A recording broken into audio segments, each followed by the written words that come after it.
శనార్థులు weekend Teenmar వార్తలలో మంచి మంచి ముచ్చట్లయితే పట్టుకొచ్చినా అవన్నీ చూసే ముంగట మొదలు హెడ్లైన్స్ చూడురి.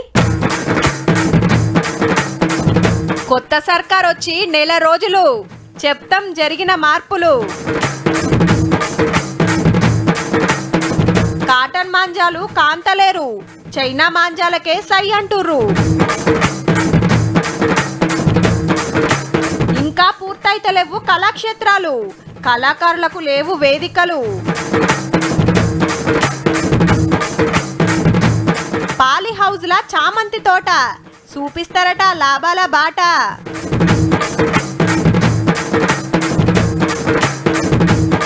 హద్రిపోయింది ట్రాలీ బైకు, చూస్తే కొడతారు పక్క లైకు.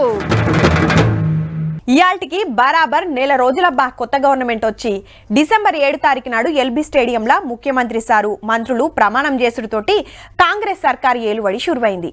10 ఏళ్ల కారోల పాలన ఇక జాలని కొత్తోళ్లకు ఛాన్స్ ఇచ్చిండ్రు పబ్లిక్. అప్పటికెళ్ళి అల్లు అటు ఇల్లిటైన్రు. ఇక 5 ఏళ్ల ఏలువడి ఎట్లుంటదో గాని ఇందిరమ్మ రాజ్యం తెస్తామన్న పార్టీ ఈ నెల రోజుల్లో ఏం చేసిందో ఓ పారి వెనకకు మరలి చూద్దాం పాండ్రి. యనమల రేవంత్ రెడ్డి అనే నేను ఇటు కొత్త గవర్నమెంట్ ప్రమాణ స్వీకారము, అటు ప్రగతి భవన్ ముంగట కంచెలు వీకుడు, అసెంబ్లీల ఎమ్మెల్యేల ప్రమాణాలు, ఆర్టీసీల ఆటోలకు ఫ్రీ ప్రయాణాలు, ఫామ్ హౌస్ లో కాల్జారిపడ్డ పెద్ద సారు, దవాఖానకు వచ్చిన సీఎం సారు, 6,71,000 కోట్ల అప్పైందని శ్వేతపత్రము, 50 లక్షల సంపద తయారైందని శ్వేతపత్రము, కరెంటు లెక్కల మంటలు, బయటకు వచ్చిన కాళేశ్వరం కథలు, కొత్త స్పీకరు, కొత్త డీజీపీ, ప్రజాభవన్ ముంగట లైన్లు, ప్రజాపాలనకు దరఖాస్తులు.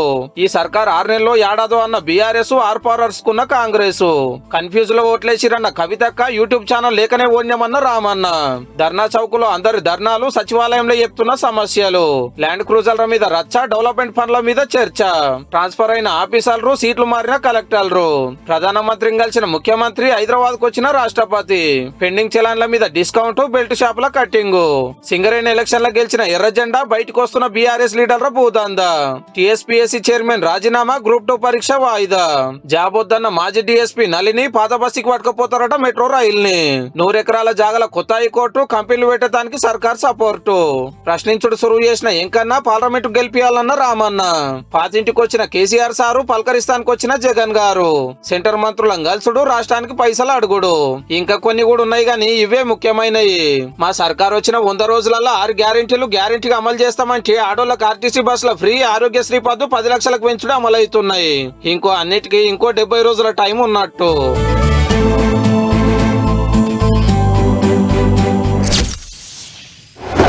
సంక్రాంతి పండుగ అంటే పతంగుల పండుగే. తీరి తీరి డిజైన్ల పతంగులు కొనుక్క రావాలి, ఎవ్వరికి అందనంత ఎత్తుకెగిరేయాలి. ఏరేటోళ్ళు పేంచి కొడితే పతంగులు నడిమిట్ల దిగకుంటుంటానికి చైనా మంజలు ఆడకం చేస్తుంటారు. దాంతో 1700 పక్షులు కాలం చేస్తున్నాయని సర్కారోళ్ళు వద్దన్న సుత అందరూ అవే వాడుతున్నారు. కానీ మునుపట్ల లేకుండే. పండుగకు 2 నెలల ముందు నుంచే కాటన్ మంజాలు తయారు చేసుడు జోరుంటుండే పట్నంలా. కానీ ఇప్పుడు ఎట్లున్నదంటే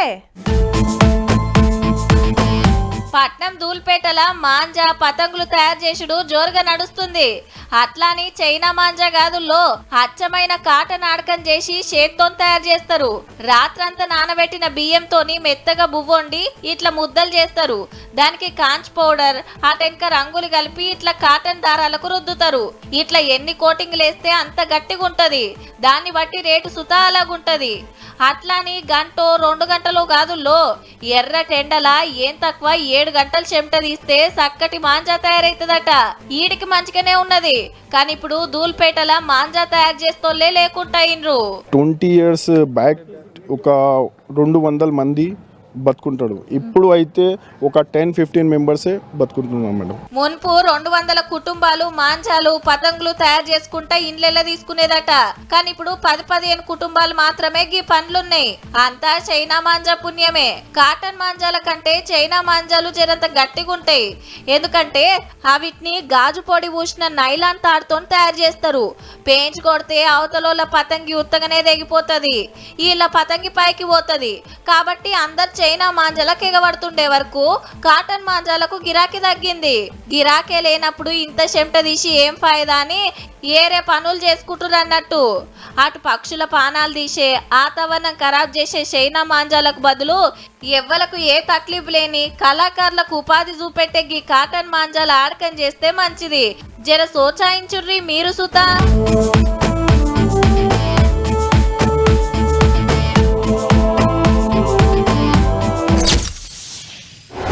వ్యవసాయం అనగానే వరి, పత్తి, మిర్చి, మొక్కజొన్న, పసుపు, కూరగాయల పంటలే యాదికొస్తాయి. రైతన్నలు సూత వెనకటి నుంచి గవ్వే పంటలు వండించుకుంటా వస్తుంటారు కాబట్టి రిస్క్ లేకుండా అదే తొవ్వలో పోతుంటారు. ఊకే ఒకటే తీరులా పంట వండిస్తే నష్టం వస్తుంది అనిపిస్తే ఏరే పంట వేస్తాడు. కానీ ఏమేసినా వరో, పత్తో, మిర్చో ఇక ఏ పంట వండించినా లాభాలు ఎట్లుంటాయో అందరికి ఎరుకున్న ముచ్చటేనాయే.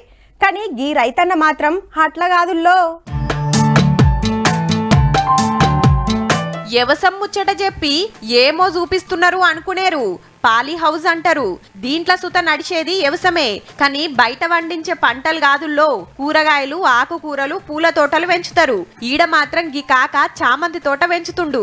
హగో ఇటు తెల్ల చామంతులు, అటు పసుపు చామంతులు. నిజామాబాద్ జిల్లా మక్లూర్లో ఉండే గీ రైతన్న పేరు గంగారం. 2.5 ఎకరాల భూమి ఉంటే అందరి లెక్కనే వరి వండిచ్చేది.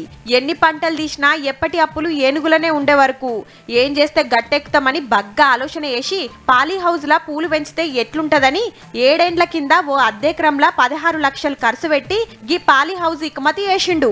సర్కార్ సబ్సిడీ ఓను కాకకు ఓ 5 లక్షల దాకా అయినాయట. అయితే పాలీ హౌజులల్లా శానా మటుకు కూరగాయలు వండిస్తుంటారు. గీ పూల దిక్కు ఎందుకు మరి నువ్వు కాక అని అడిగితే కూరగాయలకు అవుతుంది కానీ సామి ఎట్లాంటి రేట్లు రాకపోవచ్చు. రేట్ వస్తే ఉన్నది లాస్ అయిపోతాం. మొత్తం ఎంత అప్పులు తీసుకొచ్చి పెట్టినా అప్పులు భరించలేని పరిస్థితిలో ఉంటాం. ఇప్పుడు కూడా దీని మీద అప్పు తీసుకొచ్చి పెట్టినాము. కాకపోతే ఇప్పుడు కొద్దిగా వస్తుంది కాబట్టి వడ్డీ వీడియో కట్టుకుంటా మెయింటైన్ చేస్తున్నాం. హౌ మరి కూరగాయల రేట్లు ఎప్పుడు దిగుతాయో ఎప్పుడు పెరుగుతాయో అస్సలు తెలియకుంటుంది. అదే పూలైతే ఓ 3 నెలలు చెమట తీసినామంటే అటెనక 6-7 నెలలు పూలు పూస్తూనే ఉంటాయి. కిలోకు దాదాపు 150 నుంచి 140 రూపాయలు కిలోకి వస్తుంది. ఇప్పుడు ఈ పువ్వును బట్టి రేటు ఇంకా రావాలి, 200 పైన రావాలి. అయినా లాస్ ఏం కాకుండా అక్కడికడ వరకు మాత్రం నాకు పర్వాలేదు అనిపించింది. మొత్తానికి నష్టమేమీ లేదంటున్నాడు. మళ్ళా ఇప్పుడు పండుగ సీజన్ కాబట్టి పూలకు మస్తు గిరాయికి ఉంటది, లాభమే వస్తాయి అంటున్నాడు కాక. ఇక మందులు కొట్టుడు, కలుపు తీసుడు కడమ పంట లెక్కనే ఉంటది గాని ఈడ కూలోళ్లను అస్సలు విలువరట.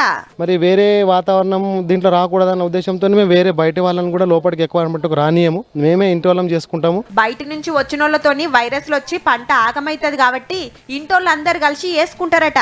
పంటకు నీళ్లు వారిచ్చుడేం ఉండదుల్లో, అంత డ్రిప్ సిస్టమే. మొత్తానికి 2.5 ఎకరాల వరేస్తే రాని లాభాలు అద్దెకరంతో వస్తున్నాయట. కడుమోలు సుత గీ ఉపాయం చేస్తే మంచిగానే ఉంటది అనుకొస్తున్నాడు రైతన్న. ఆలోచన ఎయ్యూరి మరి.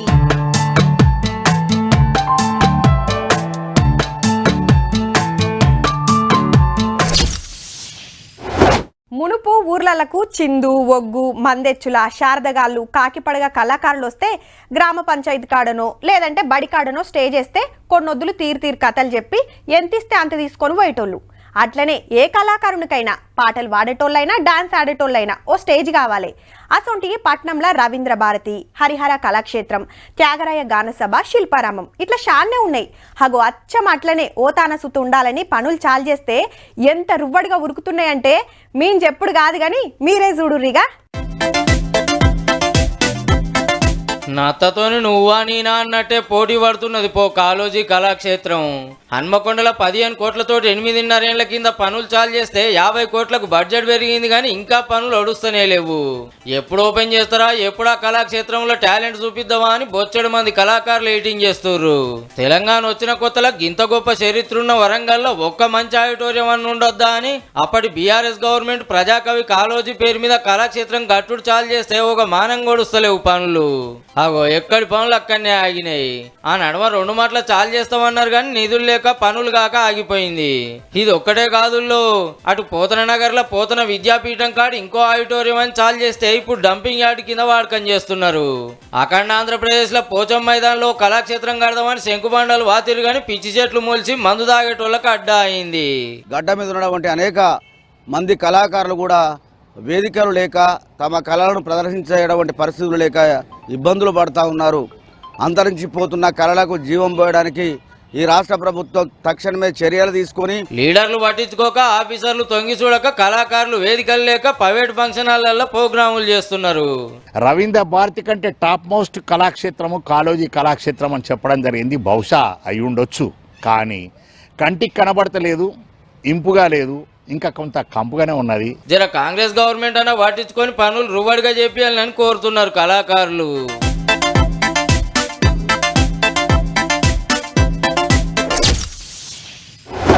రాత్రి వండుకున్నాక బుత్తంత కిటికీ తెరుచుకున్నా చల్లగా ఇగం పెడుతుంది.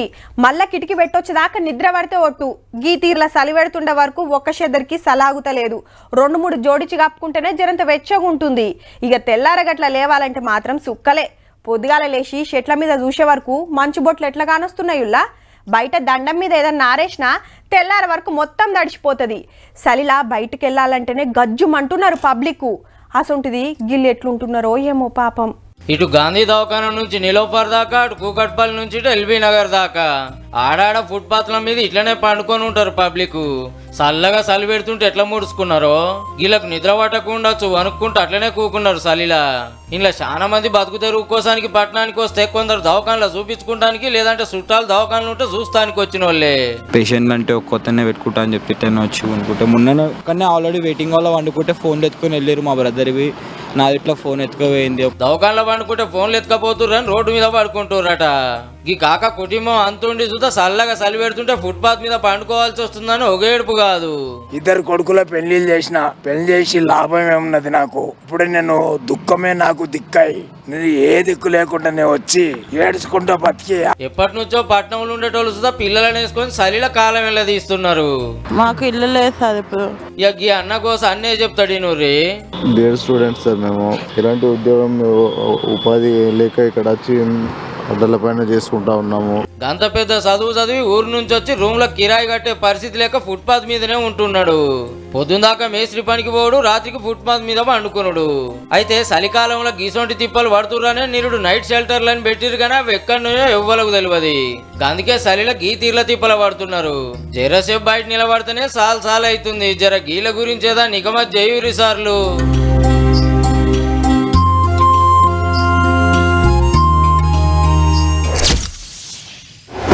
తెలంగాణలో ఓ 2 ఎకరాల భూమి ఉంటే ఏం చేస్తారులా? ఇంకేం చేస్తారు? ఓ ఎకరంలో వరేసి ఇంకో ఎకరంలో పత్తో కూరగాయలో వండిస్తారు. లేదంటే మొత్తానికి మొత్తమే వరేస్తోలుసుతుంటారు. కానీ ఏండ్లకెళ్ళి ఎన్ని పంటలు తీసినా లోపటికే అవుతుంటే గా పంటలను నమ్ముకుంటే అప్పులు తీరేదెప్పుడు, తిప్పలు తప్పేదన్నాడు. హాగు అందుకే కొందరు రైతులు ఏరే తొవ్వల నడుస్తున్నారు. మరి ఆ తొవ్వలనన్నా లాభాలు వస్తాయా లేదా అనేది అటెన్క ముచ్చట. గాని మొదలైతే గీ ముచ్చట చూడుర్రి. హచ్చా, ఈ చెరువు కింద పండే పంటల గురించేమో అనుకునేరు. ఈ చెరువుల్లో పండే పంట ముచ్చట్నే. అగో అదేం పంట అంటారా? రొయ్యల పంట. అట్లాని ఎక్కడనో ఆంధ్రాల గాదుల్లో సీడ్ ఆడకెళ్ళే వస్తుంది. గాని చెరువు ఉన్నది మాత్రం మన నల్గొండ జిల్లాల కొత్తగూడెంలుండే గీ రైతన్న పేరు సైదిరెడ్డి. 6 ఎకరాల పొలంలా 30 నుంచి 35 లక్షలు ఖర్చు పెట్టి చేపల చెరువులు దవ్విచ్చి రొయ్యలు పెంచుతున్నాడు. ఆల్రెడీ ఓ పంట తీసిండు సుత. ఇప్పుడు 2వ పంట అన్నట్టు. రొయ్యలు పెంచుడు అంత అలకగా అయ్యే పని కాదుల్లో. ఇవి రిస్క్ అవుతుంది. రిస్క్ అయిన పేస్ చేసి చేయాలని ఒక సంకల్పంతో నేను ఖచ్చితంగా చేస్తాను, పండిస్తానే ధీమతోని నేను చేస్తున్నాను. జరంత రిస్క్ ఉన్న కాయిస్తోని వ్యవసాయం నడిపిస్తున్నాడట కాక. లెక్కకైతే చేపలు ఉప్పు నీళ్ళల్లో పెంచుతారు. కానీ మన తాన అంత మంచి నీళ్ళేనాయే. ప్రెజెంట్ గా మాకైతే బాగానే ఉంది. కానీ దీనికి ఇక్కడ తెలంగాణలో 0 సాల్ట్ వాటర్ కాబట్టి కొంచెం ప్రాబ్లం ఎక్కువ అనిపిస్తుంది మాకు. సాల్ట్ వాటర్ లేదు కాబట్టి ఉప్పు ఇల్లే చల్లుతారట. ఇగి వీటి మంచి చెడ్డలు అరుచుకుంటానికి 4 మనుషులు తెల్లందాకా పొద్దుందాకా కావలి ఉంటారు. వీటికి పెట్టే దానా సుత మందులు మాకులు ఆడకం చేసింది కాదుల్లో. పప్పులతోని ఇల్లే తయారు చేసి ఇట్లా పడవల తీసుకుపోయి చల్లుతుంటారు. మామూలుగా ఫీడ్ 4 టైమ్స్ ఇస్తుంటాం. మార్నింగ్ 6కు, తర్వాత 11 గంటలకి, 3 గంటలకు ఒకసారి, సాయంత్రం 5:30 నుంచి 6 గంటలకు ఒకసారి ఇచ్చేస్తుంటాం. ఇంకో 4 వద్దులైతే 2వ పంట సుత చేతికొస్తదట. అగో జల్లెడతో బట్టి తీసుకొస్తున్నాడు రొయ్యలు. వాళ్ళకు సుత బగ్గనే చిక్కినాయి. అయితే ఇంత చెమట తీసి పండిస్తే మార్కెట్ సౌలతి లేక రేటు లేక మళ్ళా ఆంధ్రాకే పోయి అమ్ముకోవాల్సి వస్తుందట.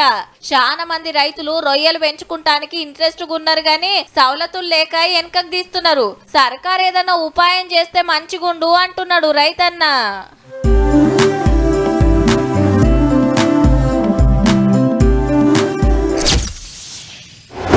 అబ్బా చిన్న నీళ్ళు అయిపోయినాయి, గా వాటర్ ప్లాంట్ కాడికి పోయి ఓ క్యాన్ పట్టుకరా పోరా అనగానే బండి వేసుకొని పోయి క్యాన్ ముంగట పెట్టుకొని వస్తారు. 2 క్యాన్లు కావాలంటే వెనక ఒకరు కూకొని ఇంకో క్యాన్ పట్టుకోవాల్సిందే. ఏదైనా ఫంక్షన్ ఉంటే నీళ్ళు చాలా అక్కెరుంటాయి కాబట్టి బండి మీద 4-5 ట్రిప్పులు తిరగాలి. అదే ట్రాలీ ఆటో అయితే ఒక్క ట్రిప్ కొడితే చాలు. అబ్బా మాకు తెలియదుగా, నువ్వే చెప్పాలి అంటుండొచ్చురు. అయితే గీ ముచ్చట చూడురిగా. ఎట్లున్నదుల్లా ట్రాలీ బండి అదిరిపోయింది కదా ఐడియా. ఇగ్గుడు ఎగ్గుతుంటే ఉరుకుడే ఉరుకుడు. రాజన్న సిరిసిల్ల జిల్లా రుద్రంగిలుండే గీ అన్ననే గీ ట్రాలీ ఇకమతి చేసింది. పేరు మధు. మునుపు డ్రైవర్ గా పనిచేసేదట. పని దొరకకపోయే వరకు బ్యాంకులో లోన్ తీసుకొని ఊర్లో ఓ వాటర్ ప్లాంట్ పెట్టుకున్నాడు. బండి మీద ఇంటింటికి పోయి క్యాన్ లేసి వచ్చేదట. ఒక్క పారి ఎక్కువ 2-3 క్యాన్ల కంటే ఎక్కువ తీసుకుపోరాదాయే. ఎట్లా చేస్తే మంచిగుండని గీ ట్రాలీ చేపించిండన్నట్టు. మంచిగా ఓ డబ్బకు చుట్టూ పడిపోకుండా జాలీలు పెట్టించి 2 పయ్యలు తలిగిచ్చి బండికి లంకె పెడతానికి ఓ కొండి పెట్టించిండు. ఇక కొండికి తలిగిచ్చి బండికి ఇక్కు కొట్టిండా అంటే ఉరుకుడే ఉరుకుడు. ఫస్ట్ 2 డబ్బాలు తీసుకుపోయేది, అయితే ఒకేసారి 12 డబ్బాలు తీసుకుపోయే విధంగా ఒక ట్రాలీ తయారు చేయించుకున్నా. మున్పు 2 క్యాన్లు తీసుకుపోయేటోడు ఇప్పుడు ఒక్క పారే 12 క్యాన్లు తీసుకుపోతున్నాడట. అంటే 6 మాటల తిరిగే పని తప్పింది, పెట్రోల్ ఖర్చు తప్పింది. ఇక ఈ ట్రాలీ వచ్చిన కంచెల్లి ప్లాంట్ కాడ నీళ్లు నింపుకున్నాడు. దెబ్బ దుక్నాలు ఇండ్ల పొంట పోయి క్యాన్ లేసొచ్చుడు. దందా సుత మంచిగా అవుతుందట. ట్రాలీ కొనాలంటే ఖర్చు అవుతుందని గీ ఇకమతి చేసిండట అన్న. ఉపాయం ఉన్నోడు ఉపాసం ఉండడంటే గిదే కావచ్చు.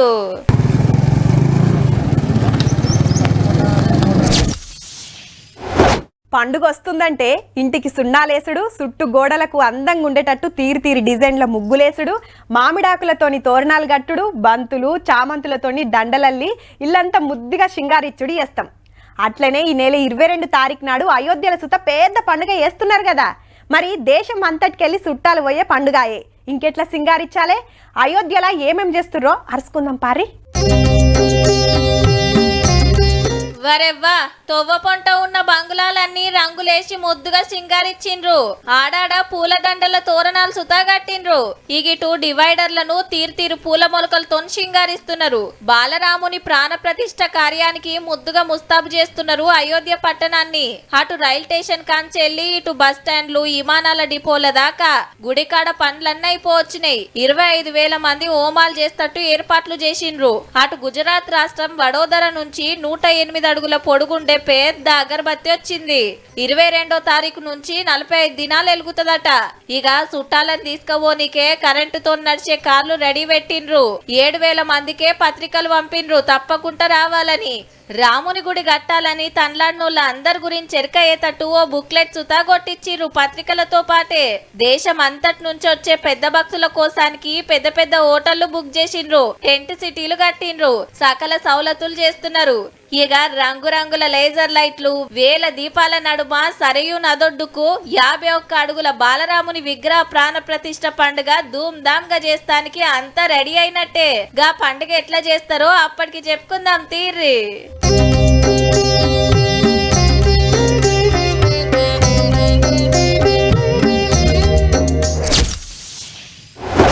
ఎక్సర్సైజ్లు అందరు చేస్తారు, కానీ దినం చేస్తేనే ఫాయిదా ఉంటుంది. అట్లనే యోగా చేస్తే సుత పానం నిమ్మలం ఉంటుంది. ఎక్సర్సైజ్ చేస్తోళ్ళు జిమ్ల బాట పడితే యోగా నేర్చుకుంటానికి గురువుల తానికి ఉరుకుతుంటారు. ఈ నడమ లేనిపోని బీమార్లు వస్తున్నాయి కాబట్టి పానం కాపాడుకుంటానికి చాలా మంది బగ్గనే చెమట తీస్తున్నారు. అయితే యోగాసనాలల్లో ఒక్కో ఆసనంతోని ఒక్కో ఫాయిదా ఉంటుందని చెప్తుంటారు. కానీ ఆసనాలతోని ఆరోగ్యమే కాదు, అవార్డు సుత కొట్టిరు గీళ్ళు.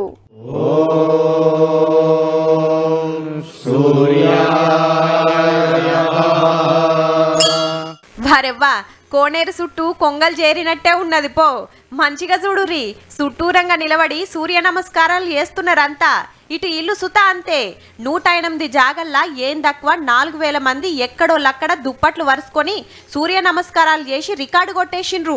గుజరాత్ రాష్ట్రం మోదెరా సూర్యదేవుని గుడికాడ జరిగింది ఈ కార్యం. ఇంతమంది ఒక్కతాన చేరి యోగాసనాలు చేసుడు ఏడ చూడలేదని గిన్నిస్ వయ్యోళ్ళొచ్చి అవార్డు చేతుల పెట్టి పోయిండ్రు. చిన్న పోరలు పడిసోళ్ళ కాంచెలి ముసలోళ్ళ దాకా అన్ని వయసులోళ్ళు ఆసనాలు వేసిండ్రు. గింత సక్కటి కార్యం చూడకపోతే ఎట్లా అని గుజరాత్ ముఖ్యమంత్రి భూపేంద్ర పటేల్ సార్ సుతొచ్చిండు. యోగా గురువులు చెప్తుంటే అందరు ఒక్క తిరిగా యోగాసనాలు ఎంత ముద్దుగేస్తున్నారో. ఒక్కేరియాల ఆసనాలు వేస్తోళ్ళంతా ఒకటే తీరు డ్రెస్ తోని యోగా వేస్తుంటే ఏమన్నున్నదా? యోగను దునియాకు పరిచయం చేసిందే మనోళ్ళు కాబట్టి యోగాసనాలు వేయాలన్నా మనమే, రికార్డు కొట్టాలన్నా మనమే అని మల్లోపారి ఎరక చేసిండ్రన్నట్టు.